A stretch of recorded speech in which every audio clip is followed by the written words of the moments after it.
या अली मदद। जय हिंद। अभी कुछ वक्त पहले, लगभग 2 घंटा पहले, मैंने एक पोस्ट फेसबुक के ज़रिए शेयर किया जिसमें कि मैंने ये लिखा कि आदरणीय पूर्व मुख्यमंत्री उत्तर प्रदेश सरकार श्री अखिलेश यादव जी, जो कि इस समय सारस प्रेमी बनकर लगातार आरिफ के संपर्क में हैं। मोहम्मद आरिफ, जो कि अमेठी के रहने वाले, जिन्होंने एक घायल अवस्था में प्राप्त सारस के उपचार का कार्य किया। उसके बाद वो सोशल मीडिया की सेंसेशन बने। उसके बाद national media, electronic media, print media, सब ने लगातार उनको प्रचारित और प्रसारित किया। जिसके बाद मसले मसाइल ये आए कि लोगों ने उस व्यक्ति जो मोहम्मद आरिफ है उसको लगातार इतना ज़्यादा प्रमोट किया कि सरकार की नज़र में उनका मामला आया। और फिर सरकार ने वन जीव संरक्षण अधिनियम के अंतर्गत जो मसले मसाइल थे कि आपने उसके लिए क्या उपचार के क्या क्रिया किया, और आप उसके भोजन शैली में, कार्य शैली में, जीवन शैली में कुछ जो उन्होंने कुछ चेंजेस लाए, क्योंकि वो घर की अपनी साग सब्ज़ी और जो घर का बना हुआ पकवान खिलाते थे। तो उस वजह से मसला ये आया कि सरकार ने उनको एक नोटिस तलब किया कि आपने हमारे जिस संरक्षित जीव को, जिसको कि हम सारस कहते हैं, उसको, जो कि वन जीव अधिनियम के अंतर्गत आता है, उसके आपने उपचार में किन प्रक्रियाओं को इस्तेमाल किया, आपने उसके भोजन शैली में, उसकी जीवन शैली में क्या चीज़ों को अपनाया। तो इस नोटिस के बाद मोहम्मद आरिफ को लगातार हमारे जो बहुत ही मासूम सी जो हमारी कौम है, जिसको हमें मुसलमान कहते हैं कि मुसल्लम ईमान वाली कौम, वो बेचारी इतना परेशान होगी। वो कहने लगी कि साहब आरिफ मुसलमान है, तो मुसलमान होने की वजह से आरिफ को प्रताड़ित किया जा रहा है, कानून की धाराओं में बताया जा रहा है। और हमारी पोस्ट पे कुछ विपक्षी सरकार, जो कि इस समय सत्ता में नहीं, उनके बड़े बड़े सम्मानित पदाधिकारियों, जो कि प्रदेश से लेकर राष्ट्रीय स्तर तक की जिम्मेदारियां रखते हैं, इन साहिबान की जानिब से भी मुझ पर सवालात आए कि आप जो हैं लगातार जो है भारतीय जनता पार्टी की नीति, भारतीय जनता पार्टी की जो भी कार्यशैली, आप उसको हमेशा स्वागत करते हैं। और भारतीय जनता पार्टी ने मुसलमानों के लिए क्या किया, भारतीय जनता पार्टी ने मुसलमानों के हक़ हुकूक़ के लिए किन चीज़ों को अपनाया। तो मैं उन तमाम लोगों को ये बताना चाहूँगा कि भारतीय जनता पार्टी ने भले मुसलमानों के हक़ हुकूक़ के लिए आपकी नज़र में कोई काम नहीं किया, लेकिन यकीनन उसने मुसलमानों के लिए, यकीनन उसने देश के अल्पसंख्यक समुदाय की सुरक्षा की बात की। हमने मुहर्रम भी मनाया, हमने ईद भी मनाई, हमने बकरीद भी मनाई। तो हमें बहुत से ऐसे मामलात नज़र आए जिसमें हमें सुरक्षा मिलती नज़र आई, लेकिन कहीं कहीं आपराधिक घटनाएं भी हुई। मैं इसमें कभी भी मैं गुरेज नहीं करता हूं कि मैं भारतीय जनता पार्टी की सरकार में भी किसी के साथ अत्याचार हुआ है तो सबसे पहले मेरी लबकुशाई मैंने उस पर की है, और मैंने बोला है मैं सत्ता का दलाल और चाटुकार बिल्कुल नहीं हूँ। तो दूसरी चीज़ मैं आपको ये बता दूँ कि मैंने मोहम्मद आरिफ के लिए ये लिखा कि मोहम्मद आरिफ पूर्व मुख्यमंत्री उत्तर प्रदेश सरकार आदरणीय श्री अखिलेश यादव जी के लगातार संपर्क में है, और उन पर एक नोटिस आया है। और हो सकता है जिस प्रकार से वो माननीय अखिलेश यादव जी को अपना हमरा मान रहे हैं, अपना रहबर मान रहे हैं, यही मुसलमानों ने भी गलतियां पहले की सरकारों में की थी, पिछली सरकारों में की थी, कि मुसलमानों को ये लगता था कि अगर किसी ने मुसलमानों की मदद की, किसी ने मुसलमानों की इमदाद की, किसी की मुसलमान पार्टी है, तो वो पार्टी यकीनन लोगों को ये लगता था कि समाजवादी पार्टी की है, जिसमें लगातार दंगे हुए। जब मुसलमान आपस में शिया सुन्नी इख्तलाफात में बट रहा था, तब सरकार समाजवादी पार्टी की थी और कांग्रेस की थी। तो जो लोग मुझ पे इस तरह की टीका टिप्पणी करने लग जाते हैं, अचानक से उनको ये लगने लगता है कि मैं भारतीय जनता पार्टी के लिए काम कर रहा हूँ। और मैं आप लोग को बार बार ये बताता हूँ कि जब मुझे भारतीय जनता पार्टी में पद मिलेगा तो मैं भारतीय जनता पार्टी के लिए भी बड़ी ईमानदारी से उसकी बात रखूँगा, उसकी योजनाएँ रखूँगा। जो लोग ये कहते हैं कि भारतीय जनता पार्टी ने मुसलमानों के लिए कुछ नहीं किया, मैं उन तमाम हजरात को अपने लाइव सेशन के माध्यम से एक चीज़ बताना चाहता हूं, जिन सरों पे छतें नहीं थी वो भारतीय जनता पार्टी ने दिया है, और इससे गुरेज नहीं करना चाहिए, क्योंकि मुसलमान झूठ और इस तरह के किसी अख्तलाफात की बातों में अपने आप को नहीं शामिल करता है। अगर जिनके सर पे छत नहीं थी तो उस घर पे छत देने वाले का नाम नरेंद्र मोदी और योगी आदित्यनाथ था। इससे कोई गुरेज नहीं किया जा सकता है।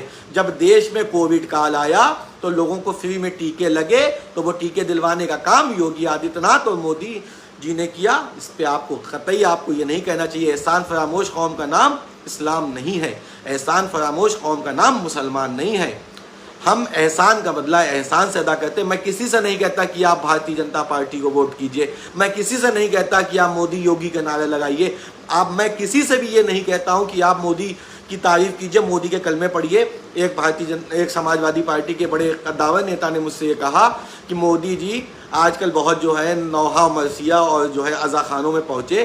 तो मैंने उनको भी ये जवाब दिया था और मैं इस लाइव के माध्यम से भी जवाब दे रहा हूँ, क्योंकि सबका जवाब देना बड़ा मुश्किल हो रहा है, क्योंकि एक तो रमज़ान का मौका है, ऊपर से लोगों के साथ भी मसाइल होते हैं कि वो कहीं बिजी शेड्यूल में है। तो मैं ये बताना चाहूँगा कि अगर नरेंद्र मोदी जी किसी इमामबाड़े में किसी मस्जिद में हाजिर हुए तो बुलाने वाला अल्लाह था, ना हमारी औकात है ना आपकी औकात है कि बिना अल्लाह की मर्जी से मस्जिद या इमामबाड़ों में आप अपने को पहुंचा देंगे। आप मस्जिद की दहलीज पे कदम नहीं रख सकते, आप इमामबाड़े की दहलीज पे कदम नहीं रख सकते जब तक कि मौला और अल्लाह ना चाहे। तो अगर मौला ने उनको तौफीक दी, वो मस्जिदों में आए। एक साहब ने मुझसे कहा और मुझे पुरानी वीडियो शेयर की कि मुझको बजरंग, तुमको अली मुबारक हो तो मुझको बजरंग बली मुबारक। तो जाहिर सी बात है, जिसके दिल में अली है, जो अली से मोहब्बत करता है, जो अली पे ईमान रखता है, उसके लिए अली मुबारक है, और जो बजरंग बली पे ईमान रखता है उनके लिए बजरंग बली मुबारक है। तो इसमें क्या विवाद हो गया? मुझे तो ये समझ में नहीं आता कि हमारी कौम की सोच कितनी छोटी हो गई। वो अपना जो इस्लाम कह रहा है वो क्या कह रहा है कि लकुम दीनकुम वली दीन, तुम्हारा दीन तुम्हारे साथ, हमारा दीन हमारे साथ। इस्लाम में न किसी तरह की कैद है, न किसी तरह की सख्तियां हैं। तो जो लोग इस्लाम को अपने हिसाब से चलाना चाहते हैं, जो लोग इस्लाम को चाहते हैं कि उनके मुताबिक इस्लाम लोग फॉलो करें, जो लोग ये चाहते हैं कि हर इंसान उनके लिए अपने रमज़ान में टोपी पहन ले, उनके साथ नमाजों में शामिल हो जाए, तो मैं उन लोगों से हाथ जोड़ के कहूँगा कि तुम्हारे लोग क्या तुमको कम पड़ गए हैं कि तुमको नए लोग मस्जिदों में चाहिए, तुमको दूसरे धर्म के लोग मस्जिदों में चाहिए, तुमको दूसरे धर्म के लोग टोपी पहन के जब तक तुम्हारे साथ शामिल नहीं होंगे तो क्या तुम्हारा रमज़ान नहीं होगा? क्या तुम्हारी जुमे की नमाज नहीं होगी? क्या तुम्हारी ईद की नमाजें नहीं होंगी?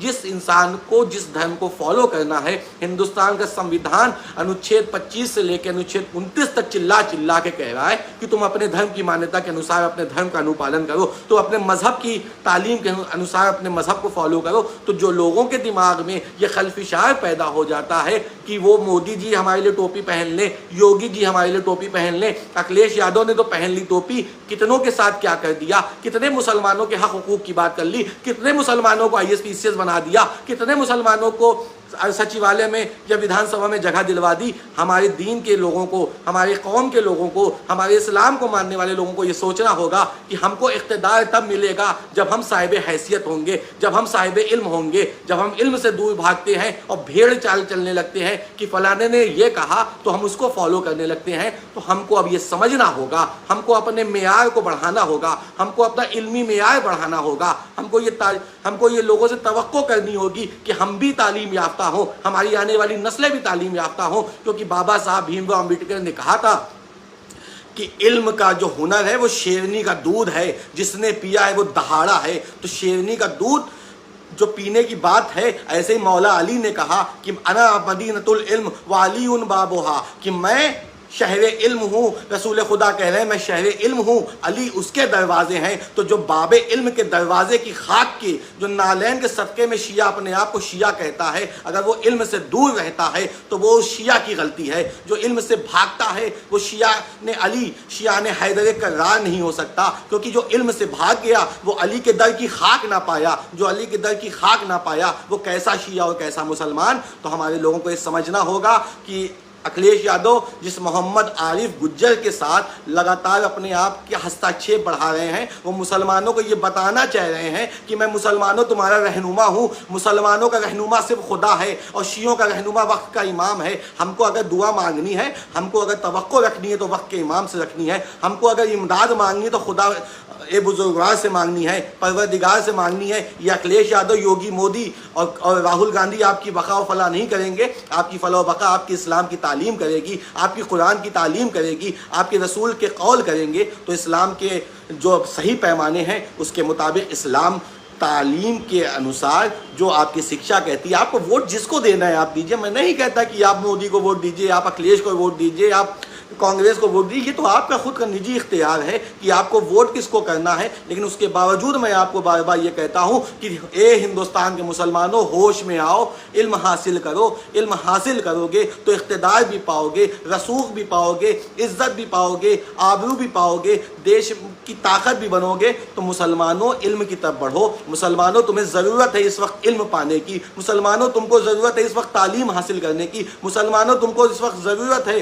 कि बड़े बड़े सम्मानित डॉक्टर, IAS, PCS, विधायक, सांसद बनो। तुम किन जाहिलों के चक्कर में अपने इस्लाम की मान्यता, अपने इस्लाम की शिक्षा के खिलाफ चले जाते हो। मैं तमाम मुसलमानों से हिंदुस्तान के गुजारिश करूंगा कि इस्लाम की तालीम के मुताबिक काम कीजिए, इस्लाम की शिक्षा के मुताबिक काम कीजिए, इस्लाम के असल पैमाने के मुताबिक काम कीजिए। ना कांग्रेस, ना भाजपा, ना सपा, ना बसपा, मैं किसी का फेवर नहीं कर रहा हूँ। मैं तमाम मुसलमानों से कह रहा हूँ, आज ये जो मोहम्मद आरिफ वाली घटना, जिसके लिए मैंने अपना एक पोस्ट डाला, जिस पे कम से कम 22,000 लोगों ने प्रतिक्रिया की, भले वो सामने से ना कर रहा हूँ क्योंकि अब ये मेरा जो फेसबुक अकाउंट है वो पेज की शक्ल में आ गया है, तो मुझे फेसबुक बता रहा है कि 22,000 लोग तुम्हारी पोस्ट देख चुके हैं, जिसमें से 700 लोगों ने उस पर रिएक्शन कर दिया। तो मुझे मालूम हो गया कि मैंने गलत नहीं लिखा।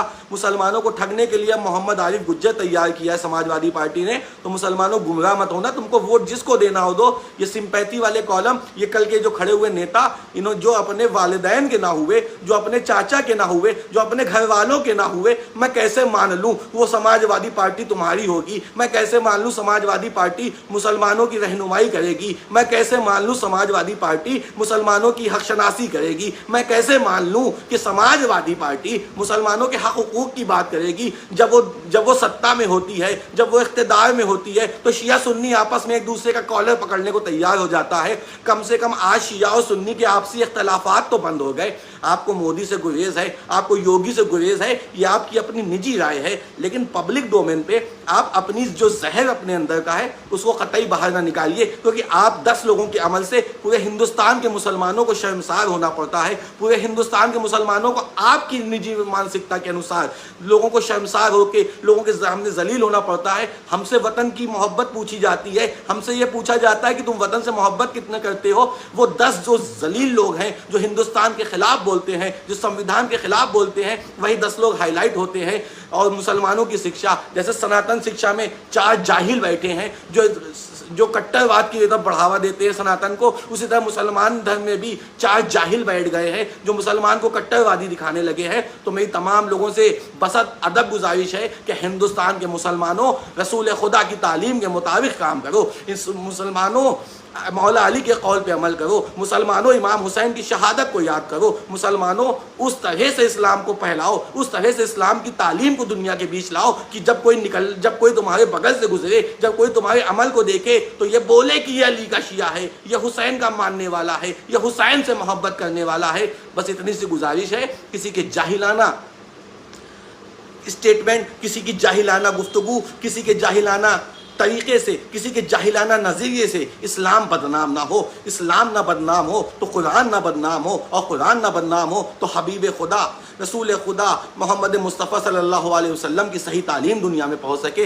इमाम हुसैन की कुर्बानी दुनिया के बीच पहुँच सके, और इमाम हुसैन का सही मकसद पूरी दुनिया में पहुँचे। और किसी तरह के ऐसे गुमराह करने वाले, सबसे स्पेशली मैं तमाम लोगों से यही कह रहा हूँ कि समाजवादी पार्टी की जो मानसिकता है वो सिर्फ 4 लोगों को पकड़ के दिखाती है कि हम तुमसे सिंपैथी करते हैं। उससे बेहतर है कि जिसने मुझे मकान दिया, जिसने मुझे कोविड टाइम में टीका लगा दिया, जिसने घरों को घर दे दिया, जिसने जो भूखे थे उनको अनाज दे दिया, तो मैं उसको सलाम करूंगा। और जाहिर सी बात है, मैं कहूंगा कि तुमसे लाख बेहतर मोदी था और तुमसे लाख बेहतर योगी है, जिसने हमें अनाज दिया, जिसने हमें घर पे छत दिया, जिसने हमें मकान दिया, जिसने हमें सुरक्षा दिया, जिसने हमारे जुलूसों पे हमको सुरक्षा दी, जिसने हमको मुहर्रम मनाने दिया, जिसने हमें बकरीद करने दिया, जिसने हमें ईद सुकून से करने दी, जिसने हमें रमज़ान सुकून से करने दिया, वो तुम उस समाजवादी पार्टी से बेहतर भारतीय जनता पार्टी होगी। फ़कत वस्सलाम या अली मदद।